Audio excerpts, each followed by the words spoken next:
میرے دل کی بھی حسرت پوری ہے میرے شاہ کر دے، ہاں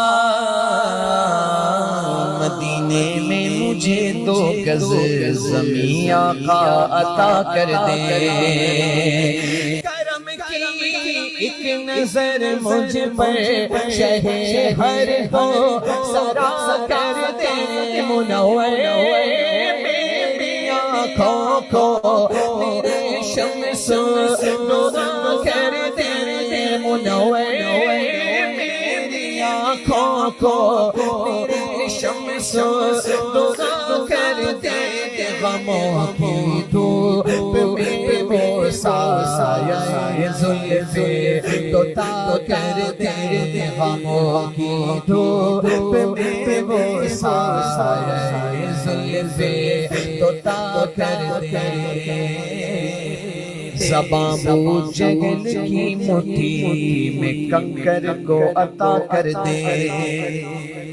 سراقہ کو زمین پکڑے اشارہ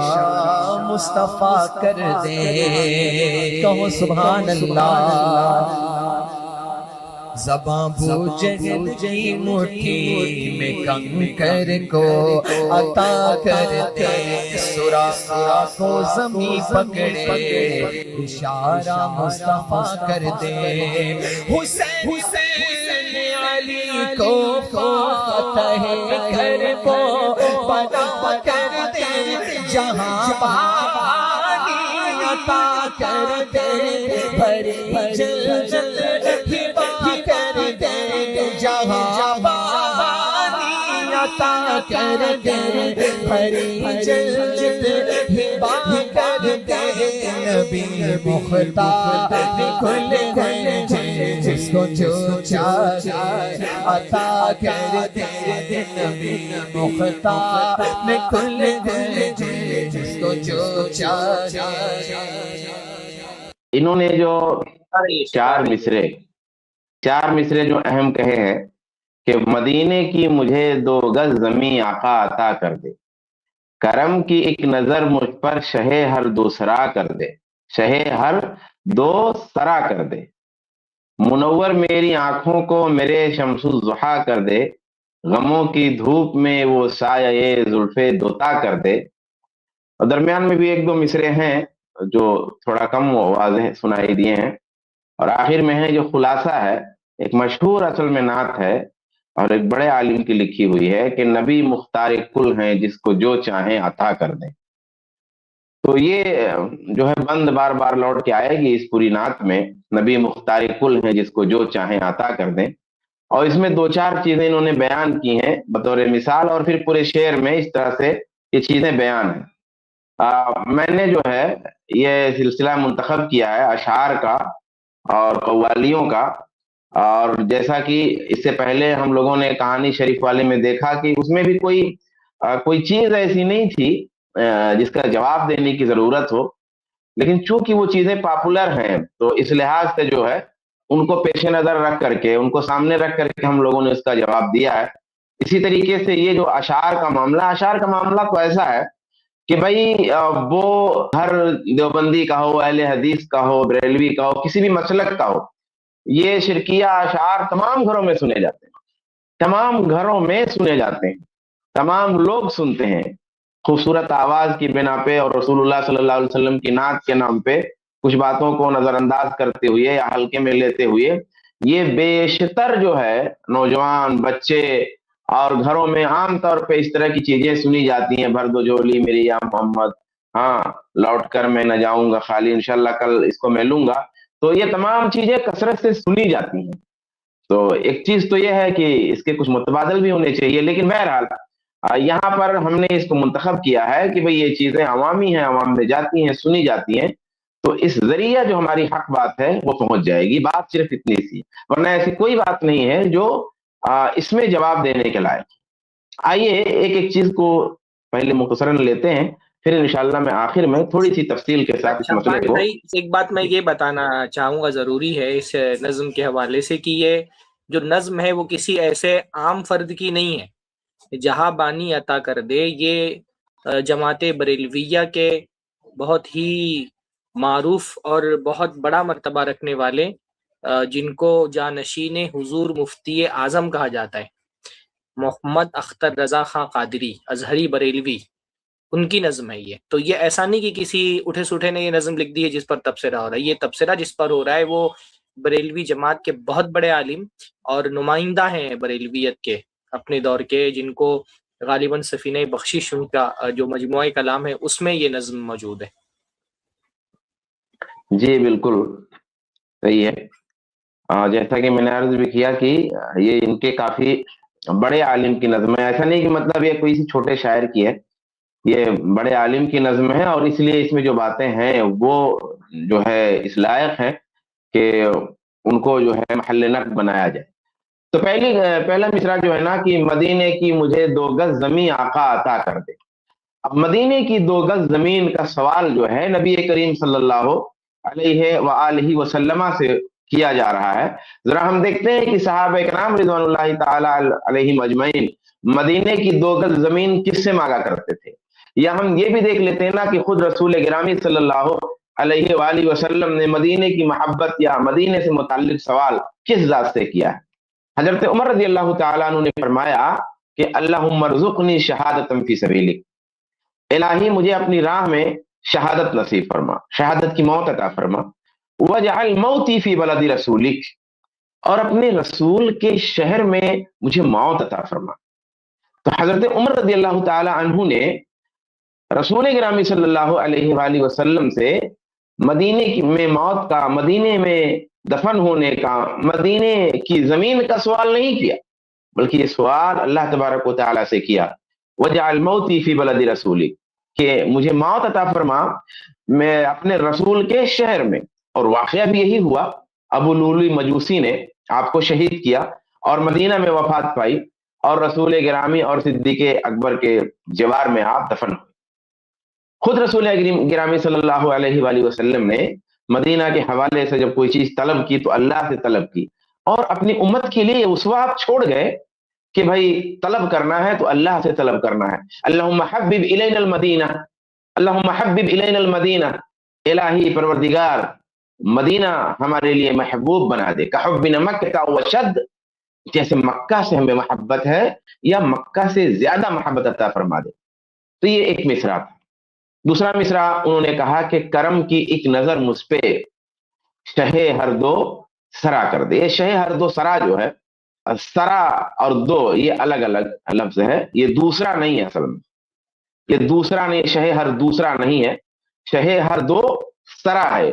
تو ہر دو سرا کا مطلب، شہ ہر دو سرا کا مطلب یہ ہوا کہ دنیا اور آخرت کا بادشاہ، یعنی کرم کی ایک نظر کا مطالبہ ہو رہا ہے، اور کہا یہ جا رہا ہے کہ آپ صلی اللہ علیہ وآلہ وسلم دنیا کے بھی بادشاہ ہیں اور آخرت کے بھی بادشاہ ہیں۔ اب کون ان کو سمجھائے گا کہ دنیا کا بھی بادشاہ صرف اللہ ہے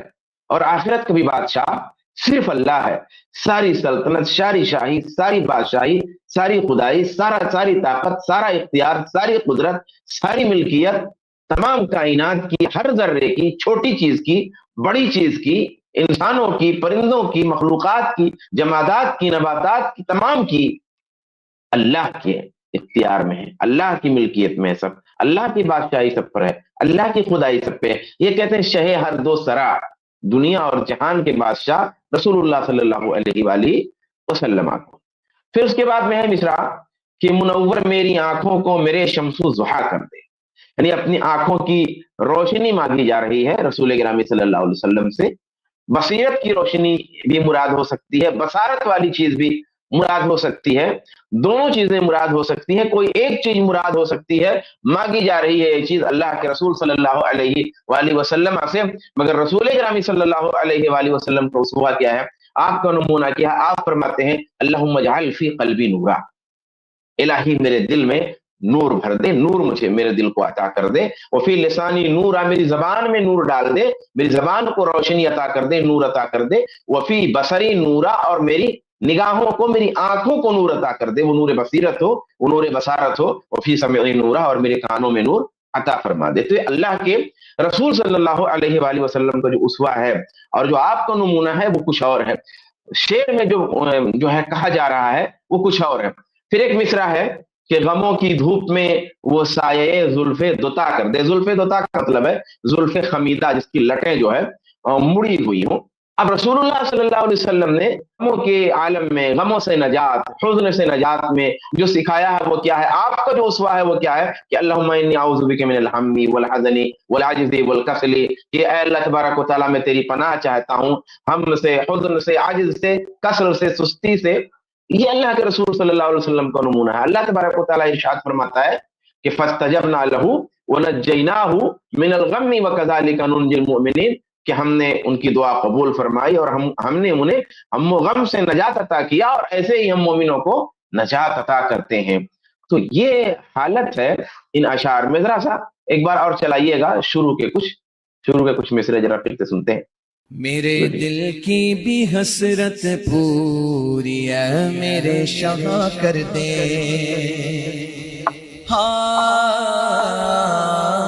مدینے میں مجھے 2 گز زمین آقا عطا کر دے. کرم کی ایک نظر مجھ پر شہ ہر ہو سرا کر دے، منور میری آنکھوں کو میرے شمس نور کر دے، منور آنکھوں کو میرے شمس نور کر دے، غموں کی دھوپ میں وہ سایہ زلف دوتا کر دے. اب یہاں پہ ایک چیز دیکھیں، ان حضرات کا جو شبہ ہوتا ہے، جو ہر بات میں یہ پیش کرتے ہیں، کوئی بھی موضوع لے لیجئے، جب ان سے کوئی دلیل نہیں بن پاتی، جب ان سے کوئی نص نہیں ان کو مل پاتی، اور قرآن کی کوئی آیت اور رسول اللہ کی کوئی حدیث انہیں جب نہیں مل پاتی، تو یہ ایک بات کیا ہمیشہ کہہ دیا کرتے ہیں کہ اللہ کی عطا سے. اللہ کے رسول عالم الغیب ہیں، اللہ کی عطا سے. اللہ کے رسول کو غیب کی کل صلاحیت عطا کر دی گئی ہے اللہ کی عطا سے. دنیا اور آخرت کا سب اختیار جو ہے رسول اللہ کو ہے اللہ کی عطا سے. رزق آپ صلی اللہ علیہ وسلم بانٹتے ہیں اللہ کی عطا سے. جنت جہنم آپ بانٹتے ہیں اللہ کی عطا سے. ہدایت آپ کے ہاتھ میں ہے اللہ کی عطا سے. علم، قدرت، اختیار، اطلاع، حاضر و ناظر ہونا اور کہیں سے بھی سننا، سب کچھ اللہ نے عطا ہی کر دیا ہے. تو سوال یہ ہے، اللہ نے اپنے لیے کچھ رکھا ہے کہ نہیں رکھا ہے؟ کوئی اختیار اللہ کے لیے بھی باقی ہے؟ اولاد بھی نبی سے مل جائے اور پیروں سے بھی مل جائے، رزق نبی سے مل جائے، پیروں سے بھی مل جائے، مصیبت میں نجات نبی دے دے، پیروں سے بھی مل جائے، غیب کا علم نبی رکھے، پیر بھی رکھتے ہیں، ہر چیز کی اطلاع نبی رکھے، پیر بھی رکھتے ہیں، جنت جہنم رسول بانٹے، پیر بھی بانٹتے ہیں، ہدایت آپ بانٹے، تمہارے پیر بھی بانٹتے ہیں. جب سب کچھ اللہ نے رسول اللہ کو عطا کر دیا ہے تو پھر کیا بچا؟ اس کا مطلب ہوا کہ اللہ نے مصطفی کے ساتھ خدائی بھی دے دی ہے. اللہ نے مصطفی کے ساتھ خدائی بھی عطا کر دیا. اس کا یہی مطلب ہوا، یا صرف وہی بچتا ہے؟ یعنی اتنا ہی کہنا بچ رہا ہے کہ اللہ تبارک و تعالیٰ نے اپنی الوہیت اور اپنی ربوبیت اور اپنے اسماء و صفات کا پورا نظام جو ہے رسول اللہ کو دے دیا ہے، اور اللہ تبارک و تعالیٰ خالی ہو گیا. جیسا کہ انہوں نے کہا بھی ہے کہ اللہ کے پلے میں وحدت کے سوا کیا ہے، لینا ہے ہمیں جو کچھ لے لیں گے محمد سے. یا ان کے اعلیٰ حضرت فرماتے ہیں کہ میں تو مالک ہی کہوں گا کی ہو مالک کے حبیب، میں تو مالک ہی کہوں گا کی ہو مالک کے حبیب، نہیں محبوب و محب میں کوئی میرا تیرا. حدائق بخشش کی نعت ہے کہ محبوب میں اور محب میں میرا تیرا نہیں چلتا. یعنی جو اللہ کی کائنات ہے نا، اس میں میرا تیرا نہیں چلے گا کہ یہ میرا ہے یہ تیرا ہے. مطلب یہ ہے کہ جو میرا ہے وہ رسول اللہ کے، جو رسول اللہ کا ہے وہ میرا بھی ہے. برابری ہے، گویا برابری ہے. نہیں محبوب و محب میں کوئی میرا تیرا، کہ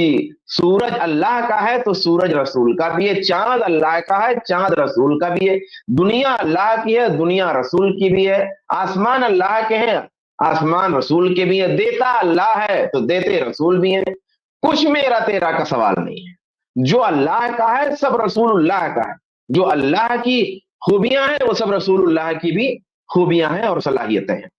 یہ ہے ان کا مختار کل کا تصور کہ نبی مختار کل ہیں جس کو جو چاہیں عطا کر دیں۔ اب آئیے ذرا یہ دیکھ لیتے ہیں کہ یہ مختار کل کا جو ان کا عقیدہ ہے، یہ تو شعر میں آپ نے سماعت فرمایا کہ نبی مختار کل ہیں جس کو جو چاہیں عطا کر دیں، کوئی کہہ سکتا ہے، کہہ رہے صاحب اشعار نہیں سمجھ سکتے آپ، اشعار میں کچھ بات الگ ہی ہوتی ہے، تو چلیے صاحب نثر کے بھی کچھ حوالے دے دیتے ہیں ان اشعار کی تشریح میں۔ فاضل بریلوی بہار شریعت میں خود ہی فرماتے ہیں کہ حضور اقدس اللہ عز و جل کے نائب ہیں، اللہ کا کوئی نائب نہیں ہے بھائی، فرما رہے ہیں حضور اقدس اللہ عز و جل کے نائب ہیں۔ کفر، تمام جہان حضور کے تحت تصرف کر دیا گیا ہے، جو چاہیں کریں جو چاہیں دیں، جس سے جو چاہیں واپس لے لیں، تمام جہان میں ان کا حکم پھیرنے والا کوئی نہیں، تمام زمین ان کی ملک ہے، تمام جنت ان کی جاگیر ہے، ملکوت السماوات والارض حضور کے زیر فرمان،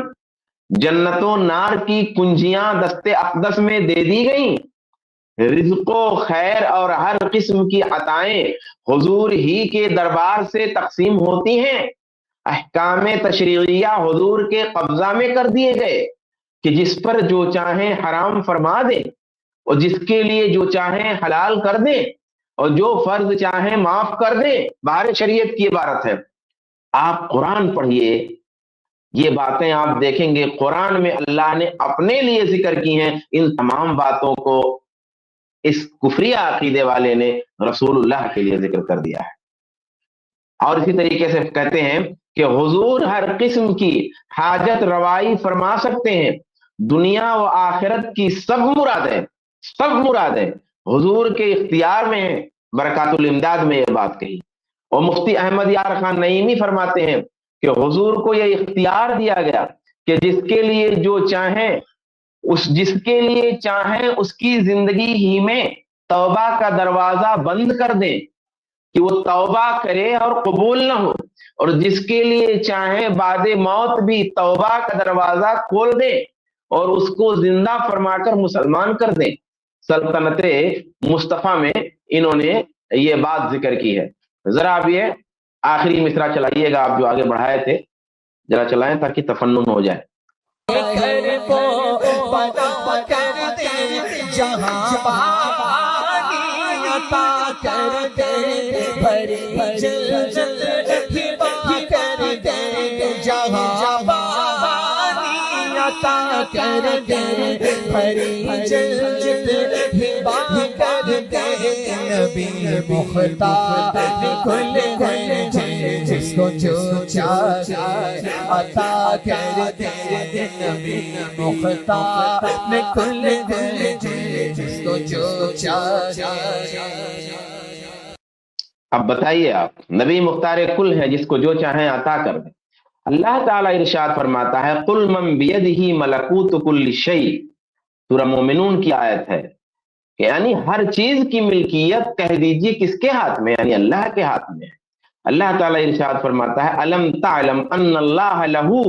ملک السماوات والارض وما لکم من دون اللہ من ولی ولا نصیر۔ آیت میں تفسیر کا مجھے موقع نہیں ہے ورنہ میں تعلم پہ گفتگو کرتا ہے، خطاب اللہ کے رسول سے ہے۔ الم تعلم ان اللہ لہ ملک السماوات والارض، کہ کیا آپ کو نہیں پتا کہ اللہ تبارک و تعالیٰ ہی کے لیے آسمانوں کی بادشاہت ہے، زمین کی بادشاہت ہے، اور یہ فرما رہے ہیں کہ دنیا جہان کی بادشاہت اللہ کے رسول کو دے دی گئی ہے۔ اللہ کہہ رہا ہے کہ آسمانوں کی اور زمین کی بادشاہت اللہ کی ہے، اور ادھر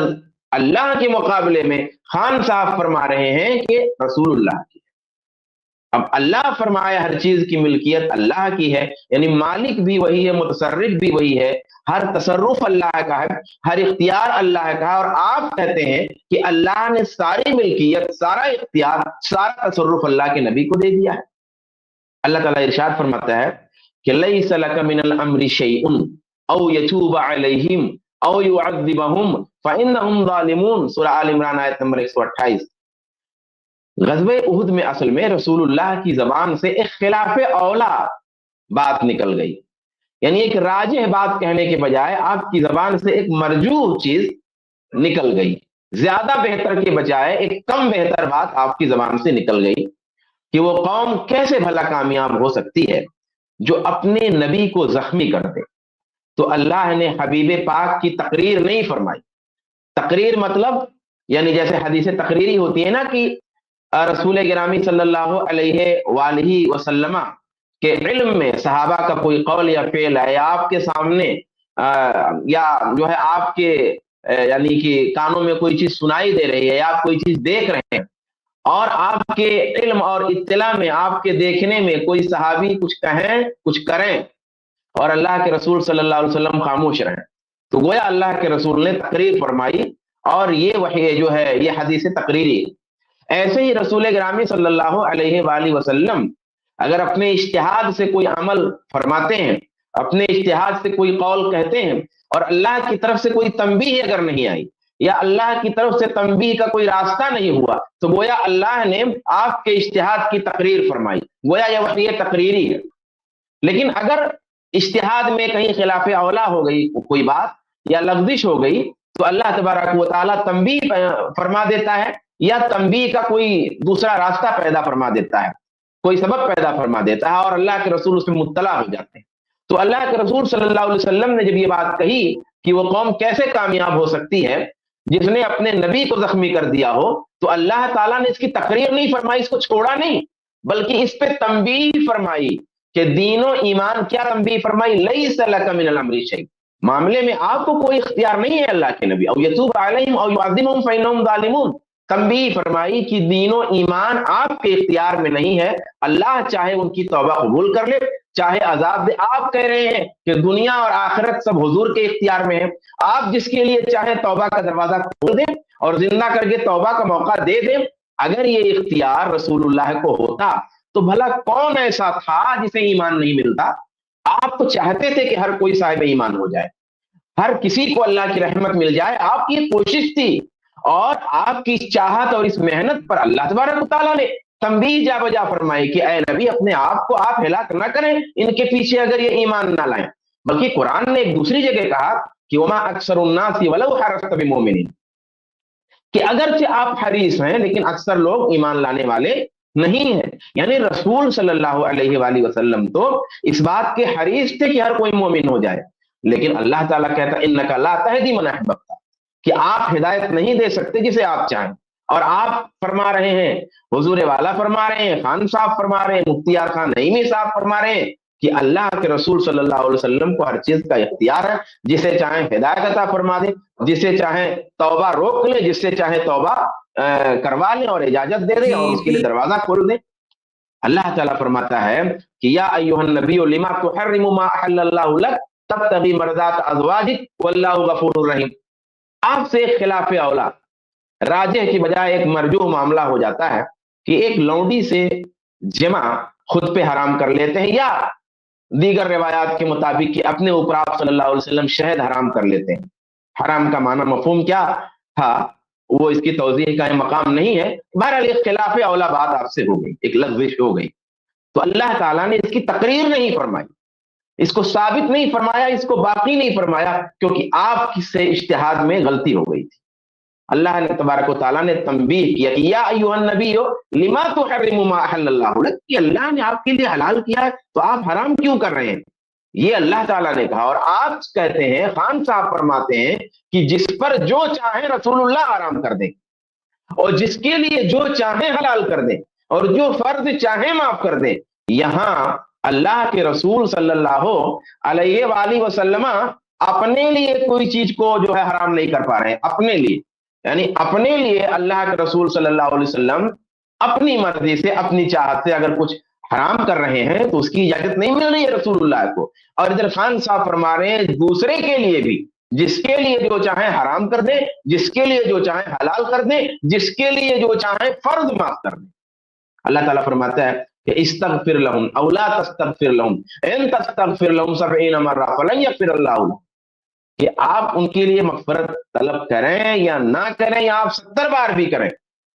ان منافقین کو اللہ تبارک و تعالیٰ بخشنے والا نہیں ہے۔ مگر آپ فرماتے ہیں کہ اللہ کے رسول صلی اللہ علیہ وسلم جس کو چاہیں توبہ کا موقع عطا کر دیں زندہ کر کے۔ اللہ کے رسول صلی اللہ علیہ وسلم خود فرماتے ہیں یا فاطمہ بنت محمد سلینی ما شئت من مالی، اے فاطمہ بنت محمد تو مجھ سے مانگ لے میرے مال سے جو تو چاہے، لا اغنی عنکی من اللہ شیئا، اللہ کے مقابلے میں تیرے کچھ کام نہیں آ سکتا۔ آپ کہہ رہے ہیں کہ جنت و جہنم کی کنجیاں آپ کے اختیار میں ہیں، جب اختیار میں کر دی گئی ہیں اللہ کی عطا سے، ٹھیک ہے اللہ کی عطا سے، تو اب یہ مسئلہ ہی نہیں رہ جاتا نا۔ اللہ کے رسول صلی اللہ علیہ وسلم کو اللہ نے عطا کر دیا ہے کہ اپنی مرضی سے جس کو چاہے جنت دے، جس کو چاہے نہ دے، کنجیاں اللہ کے رسول کے ہاتھ میں اب دے دی ہیں اللہ نے، تو پھر یہ مسئلہ کیوں آ گیا؟ اللہ کے رسول نے بات کیوں فرمائی؟ آپ فرماتے ہیں اللہم ھذہ قسمی فیما املک فلا تؤاخذنی فیما تملک ولا املک، کہ اے اللہ تعالیٰ بیویوں میں جو باری ہے یہ وہ چیز ہے، یہ جو تقسیم ہے یہ میری تقسیم ہے، جس کا میں اختیار رکھتا ہوں تو نے اختیار عطا کیا ہے۔ یعنی جو اختیار اللہ کے رسول کو اللہ نے عطا کیا ہے وہ اللہ کے رسول خود بتا رہے ہیں کہ کیا اختیار اللہ تعالیٰ نے رسول اللہ کو عطا کیا ہے کہ اے اللہ یہ میری تقسیم ہے جس کا میں مالک ہوں، یعنی جس کا تو نے اختیار مجھے دیا ہے، فلا تؤاخذنی فیما تملک ولا املک، لیکن اے اللہ میری گرفت نہ فرمائیو اس چیز میں جس کا اختیار آپ کو ہے مجھے نہیں ہے۔ یعنی ایک چیز ہے ایسی کہ جس کا اختیار اللہ کے رسول کو نہیں ہے، اور ایک چیز ہے ایسی جس کا اختیار اللہ کے رسول کو عارضی طور پہ اللہ تعالیٰ نے وہ اختیار آپ کو عطا فرمایا۔ یعنی محبت کا جو اختیار ہے اے اللہ تعالیٰ، میلان کا جو مسئلہ ہے اے اللہ تعالیٰ وہ میرے اختیار میں نہیں ہے، آپ نے یہ وضاحت فرمائی، اور آپ کہہ رہے ہیں کہ ساری کائنات اور دنیا اور آخرت کی ہر شے پر آپ کا اختیار ہے، آپ ہی روزی تقسیم کرتے ہیں۔ اتنی سری کفریات، سری دلیلیں ہیں قرآن کی، سری دلیلیں ہیں سنت کی، آپ کہہ رہے ہیں نبی مختار کل ہیں جس کو جو چاہیں عطا کر دیں، یہ سری کفری اشعار ہیں۔ اس لیے ہم اپنے اہل حدیث بھائیوں سے گزارش کریں گے کہ اپنے گھروں میں یہ تفریح کے طور پر ہی، آواز کے خوبصورت ہونے کی بنا پر ہی، نعت رسول صلی اللہ علیہ وسلم کے نام پر ہی ایسے کفریہ چیزیں بالکل نہ سنیں، کیونکہ ان کفریہ چیزوں کے سننے کا گناہ ہے۔ رسول اللہ کی نعت سننے کا گناہ نہیں ہے، نعت سننا رسول اللہ کا، رسول اللہ کی تعریف بیان کرنا، آپ کی مدح سرائی کرنا، آپ کی شان بیان کرنا، آپ کے صدقے جانا، آپ پر قربان ہونا، آپ کے لیے جان دینا، آپ کے لیے نچھاور ہونا، آپ کے لیے مال لٹا دینا، آپ کو ساری کائنات میں سب سے زیادہ محبوب سمجھنا، یہ ساری باتیں تو عین دین ہے، عین ایمان ہے، لیکن اللہ و رسول کی ذات جدا جدا ہے۔ یہ نہیں محبوب و محب میں کوئی میرا تیرا، یہ اللہ کی توحید میں یہ نہیں چلنے والا ہے، اللہ کی سلطنت میں، اس کی توحید میں، اس کی مملکت میں، اس کی ملکیت میں، کہ جو میرا ہے وہ آپ کا ہے، جو آپ کا ہے وہ میرا ہے۔ یہ کوئی یاری دوستی کا مسئلہ نہیں ہے، یہ خدائی اللہ تبارک و تعالیٰ کی اپنے ہاتھ سے جس کو چاہتے ہو بانٹ رہے ہو، اپنے مال کا ایک دانہ، اپنے روپے کا ایک پیسہ تو بانٹ نہیں سکتے، کسی کو دے نہیں سکتے، اپنے سے جو نیچا ہے اس کو تو برابر کر نہیں سکتے، اور چلے ہیں اللہ کی سلطنت کو بانٹنے والے ہوتے کون ہیں؟ اللہ کی ملکیت کو، اس کے ملکوت کو، اس کی قدرت کو، اس کے اختیار کو، اس کے غیب کو، اس کے صفات کو، یہ ہوتے کون ہیں تقسیم کرنے والے؟ جس کو چاہیں یہ تقسیم کر رہے ہیں کہ فلاں کو اختیار، فلاں کو اختیار، فلاں کو اختیار، ساری الوہیت، ساری ربوبیت اور سارے اسماء و صفات ان لوگوں نے بندوں میں بانٹ رکھے ہیں، تو اس سے احتیاط کریں۔ اور ایک گزارش اور ہے کہ اس طرح کے متبادل بھی ہونے چاہیے تاکہ جن کو آواز پسند ہے وہ اچھی آواز میں اچھی چیز سنیں، صحیح آواز میں صحیح چیز سن سکیں، نہ کہ اچھی آواز میں کفر و شرک کی گندگی سنیں۔ اللہ تبارک و تعالیٰ سے دعا ہے کہ مولا ہم سب کو تو ہدایت نصیب فرما، اور اپنے نبی صلی اللہ علیہ وسلم کا حقیقی پیروکار، حقیقی متبع، حقیقی محبت کرنے والا بنا۔ آمین۔ والسلام علیکم ورحمۃ اللہ وبرکاتہ۔ اس کلپ کی فل ویڈیو دیکھنے کے لیے ہمارے چینل پر ضرور آئیں۔ آئی پلس ٹی وی نے ایک نیا یوٹیوب چینل شروع کیا ہے جس کا نام ہے آئی پلس ٹی وی اختلاف کا حل۔ اس چینل پر صرف اختلافی مسائل پر ویڈیوز آئے گی، لیکن دلائل کے ساتھ اور بھائی چارگی کے ساتھ۔ آپ کو میں دعوت دیتا ہوں کہ آپ بھی ہمارے اس چینل کو سبسکرائب کریں، ہماری ویڈیوز کو شیئر کریں اور نوٹیفیکیشن آئیکن کو آل سلیکٹ کریں تاکہ آپ کو ہماری ویڈیوز کا نوٹیفیکیشن مل سکے۔ جزاک اللہ خیر، والسلام علیکم ورحمۃ اللہ۔